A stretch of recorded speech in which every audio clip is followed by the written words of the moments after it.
Hi, my name's Tess. I work at Southcoast Locksmiths and we're based just outside of Brighton, and I'm doing the customer service level 2 apprenticeship. The reason that I chose an apprenticeship is because I'm not particularly academic. I prefer more hands-on learning, and I felt like this was a really good fit for me. As the college supported us with the apprenticeship programme, if we had any concerns, especially in the early days, ironing out little glitches of getting it all set up, the college jumped straight on it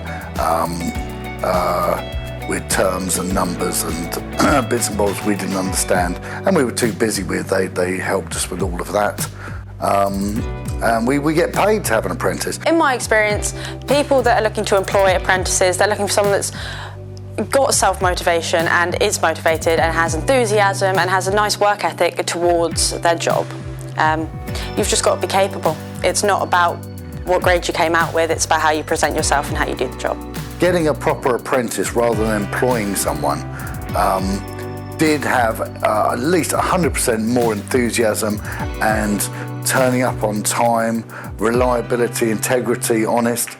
We were lucky with our apprentice. Why should a young person do an apprenticeship? For exactly those reasons. They have a career.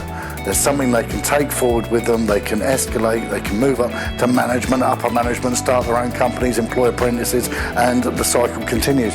In my opinion, I would recommend an apprenticeship because it is a really cool approach to learning. It's hands-on, you can get things wrong, but it's not the same as messing up in school. It's a lot more accepting and it gives you real life knowledge, and that's something that everyone needs to have with them.